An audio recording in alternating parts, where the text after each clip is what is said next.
আসসালামু আলাইকুম। Channel I কৃষি সংবাদে আমন্ত্রণ জানাচ্ছি আমি মোহাম্মদ রাইহান। এখনকার এই সংবাদ আয়োজন একই সঙ্গে চ্যানেল আই এর ইউটিউব চ্যানেল এবং চ্যানেল আই এর ওটিটি প্ল্যাটফর্ম আই স্ক্রিনে লাইভ স্ট্রিম হচ্ছে। বাজারে বেড়েছে সব ধরনের সবজির দাম। কাঁচা মরিচের কেজি এখনও ৩০০ টাকার আশেপাশে। বাড়ছে চালের দামও, তবে ডিম, মুরগি, পেঁয়াজ, আদা, রসুনের দাম স্থিতিশীল। বিস্তারিত পরাগ আজিমের রিপোর্টে। দেশের কিছু এলাকায় আকস্মিক বন্যার কারণে শাকসবজির ক্ষতি হয়, এর প্রভাব পড়েছে কাঁচা বাজারে। কাঁচা পেঁপে ছাড়া ৬০ টাকা কেজির নিচে কোনো সবজিই নেই। বেগুন সহ অনেক সবজির দাম ১০০ টাকার উপরে। আনসিজনে কিছু সবজি আছে, সিম, ফুলকপি, এগুলোর দাম একটু বেশি। ঝিঙ্গা, চিচিঙ্গা আপনার ৬০ টাকা, ৮০ টাকা, পেঁপে আছে ৪০ টাকা, ৩০ টাকা, কচুরমুখী ৬০ টাকা। সবজিগুলোর দাম একটু অতিরিক্ত বেশি। এছাড়া আলু, পেঁয়াজ এগুলো মোটামুটি দ্রব্যমূল্য যা আছে এটা সহনীয় আর কি। কাঁচামরিচের দাম ২৮০ থেকে ৩২০ টাকা কেজি। আমদানি সব এলচি মরিচ ইন্ডিয়া আনতে আসতেছে। ইন্ডিয়া থেকে নয়তো দাম কি আরো বেশি? নাইলের দাম একটু বেশি হইতো, দেশি মরিচের তো নাইগা। সব ধরনের চালের দাম বেশি থাকায় অস্বস্তিতে ক্রেতারা। এজন্য কোম্পানিগুলোকে দায়ী করছেন চাল ব্যবসায়ীরা।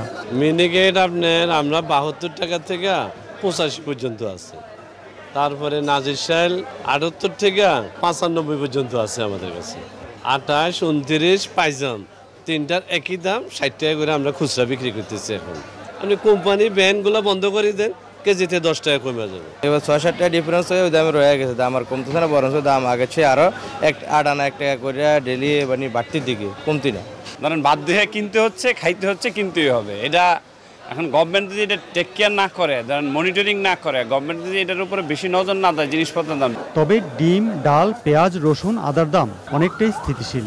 আদার কেজি ১৬০ টাকা, রসুন ১৬০ টাকা, আর পেঁয়াজ হলো ৫৫-৬০, আর ডাল ১৩০-৩৫। বাজারে ব্রয়লার মুরগি ১৭০ থেকে ১৮০ টাকা কেজি, সোনালী মুরগির কেজি ৩০০ টাকা। পরাগ আজিম, চ্যানেল আই, ঢাকা। মেহেরপুরে এবার মেহেরচণ্ডীমুখী আমন কচু নিয়ে বিপাকে পড়েছেন চাষিরা। খরিদ্দার না পাওয়ায় জমি থেকে কচু তুলতে পারছে না তারা। কচু বিক্রি করতে না পেরে চরম লোকসানের মুখে পড়েছেন তারা। মেহেরপুর প্রতিনিধি গোলাম মোস্তফার রিপোর্ট। মেহেরপুরে প্রতিবারের মতো এবারও আমন কচুর আবাদ করেছে চাষিরা।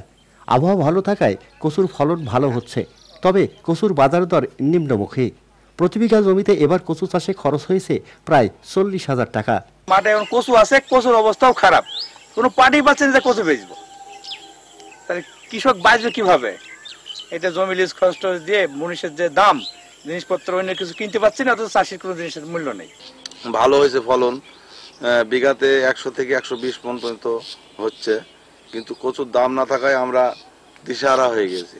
চাষিরা জানান খুচরা বাজারে কচুর দাম আছে, তবে চাষিদের ক্ষেতের কচুর কোনো দাম নেই। কচু ব্যাপারে আইতে বইতে ৩০,০০০, নিম্ন তো ৪০,০০০ টাকা খরচ।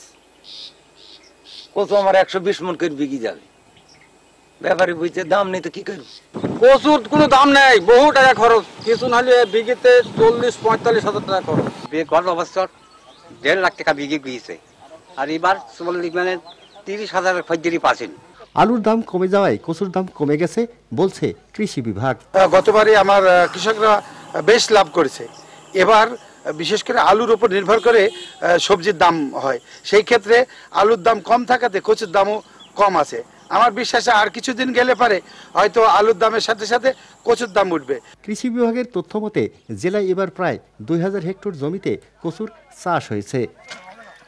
মেহেরপুর থেকে গোলাম মোস্তফা, চ্যানেল আই।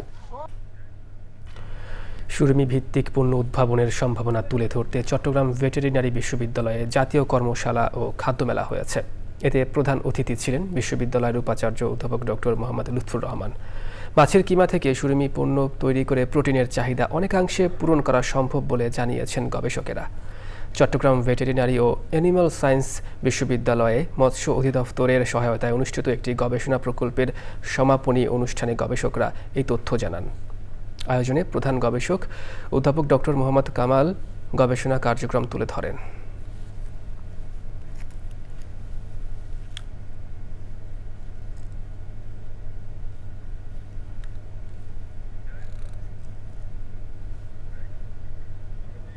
দর্শক, চ্যানেল আই কৃষি সংবাদের আজকের আয়োজন এই পর্যন্তই। পরবর্তী সংবাদ আয়োজনে আমন্ত্রণ জানিয়ে শেষ করছি। ধন্যবাদ সবাইকে।